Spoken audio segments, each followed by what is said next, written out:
Hello po mga boss, magandang araw po sa inyong lahat. Pasensya na po kayo. Ano po, Boss Ray TV channel po.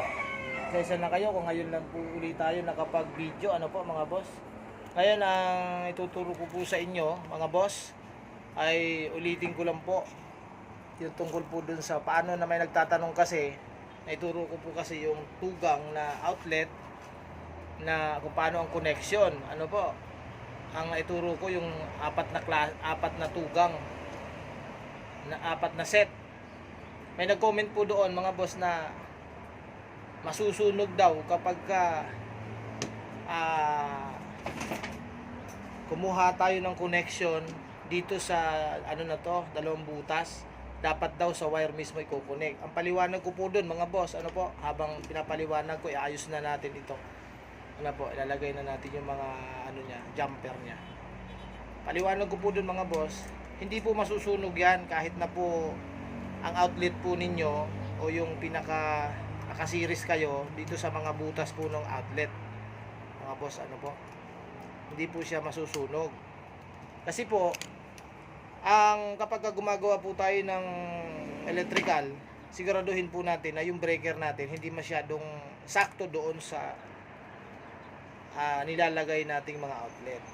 Kapag ka po ang ganito lang po pagkabit mga boss, itutusok nyo lang po sa butas doon sa mga bago, ano po.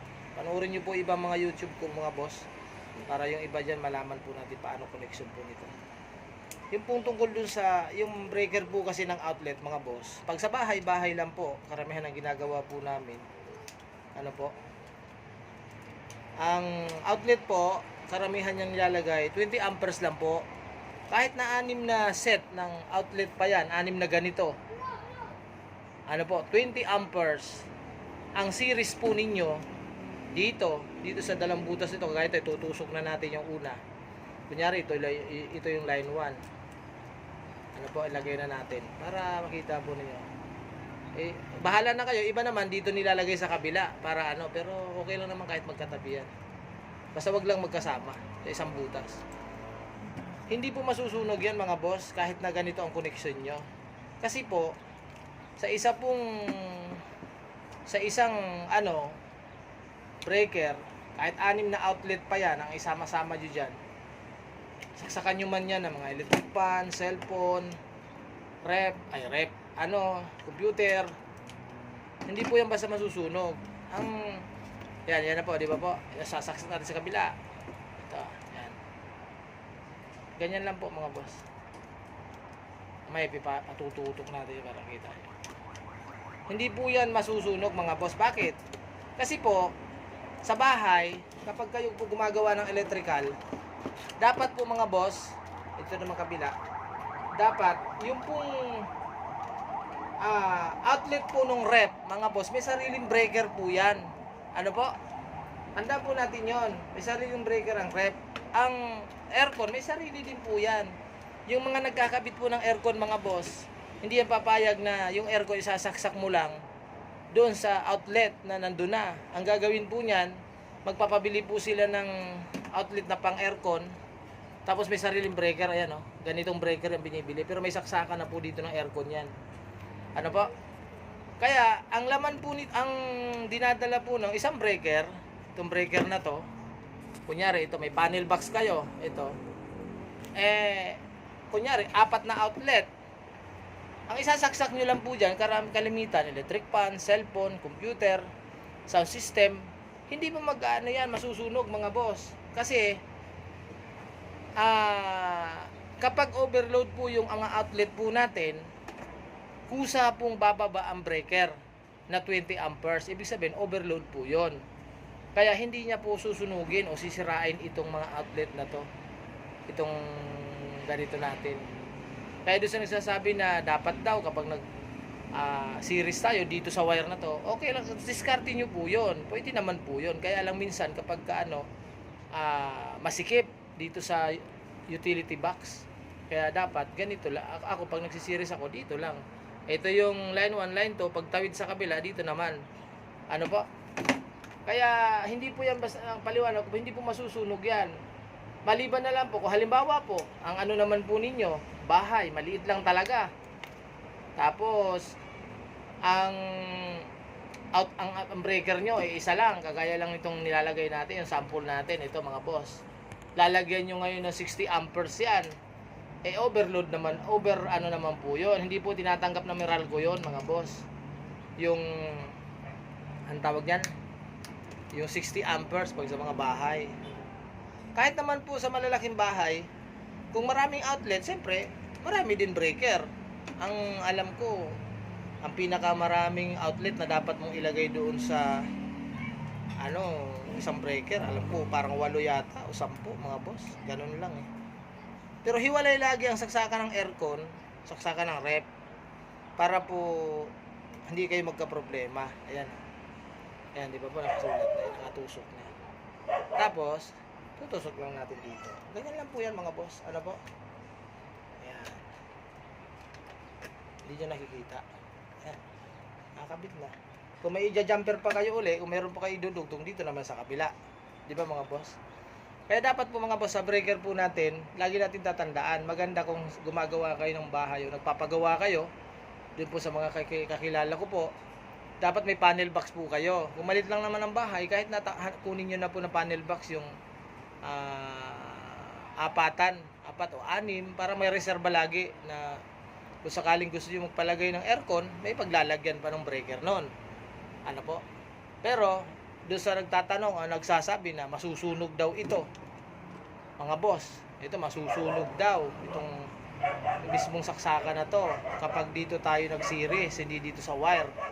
Eh hindi po yan masusunog mga boss.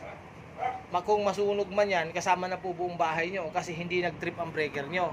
Kaya dapat po, ulitin ko po, kapag nagpapagawa po tayo ng bahay mga boss, may panel box tayo, wag yung ganito lang. Kasi pag ito lang, dito mo ilalagay lahat. Aircon, rep, 4 na saksakan, mga ilaw. O, di ba? Kung 60 amperes po yan, hindi po yan magti-trip. Eh, kailangan mong lagyan ng 40 o 30 amperes. 30 o 40 amperes lang. Pag na-overload po yung saksakan natin, overload yung kuryente, lahat nandyan.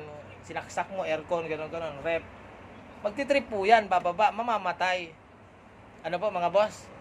Mamamatay yan. Ang gagawin mo, kasi wala kang kuryente, ibababa mo ulit, tapos tataas mo, magkakakuryente uli yon. Pero pagka gano'n nangyayari po sa mga breaker po natin, isa lang ibig sabihin, palitan na yon o kaya overload po. O kaya, yun nga, overload. Marami pong nakasaksa, kailangan yung magdagdag ng breaker. Ano po? Ang silbi po ng breaker, mga boss, kaya po mayroong breaker para hindi po masunog yung pong mga wire natin, yung electrical, hindi magka-problema at hindi rin masunog yung bahay natin. Kaya kapag nagpapagawa po tayo ng bahay, huwag tayong papayag na tinitipid. Kunyari, nagsama na ang breaker ng ilaw, outlet, saka rep. Okay lang yan, ma'am, sabing ganon. Magkakasama, kaya naman yan. Kaya nga yun, mga boss, kaya lang magkakaproblema po yun. Oras na nagka-problema, di ba, namatay, wala lahat yon, madilim na ang bahay nyo. Eh kung hiwalay ang breaker ng saksaka, ng outlet, hiwalay ang breaker ng ilaw, hiwalay ang breaker ng aircon, ng rep, mamatay man, magka-problema man yun sa outlet, may ilaw ka pa. Magka-problema man yun sa aircon mo, saksaka ng aircon mo, may outlet ka pa. Ay kung sama-sama, isang breaker lang, yun pong mahirap mga boss. Kaya dapat mga boss, panel box, tapos iba-iba, hiwa-hiwalay ang breaker ng bawat, ng outlet, ilaw, sa lightings, yun nga, saka rep, aircon. Ano po mga boss? Para hindi magka-problema. Pero kung hindi po kayo naniniwala pa rin, wala kayong tiwala sa sinasabi ni Boss Ray, kumonsulta po kayo doon sa mga engineer. Mas marurunong po kasi sila, mas alam nila. Kami, hindi naman kami nakapag-aral. Ano lang po sa amin, experience lang po. Natutunan din namin sa mga mga boss, sa mga tawag niyan, mga naging kasama namin na mga electrician. Ano po mga boss?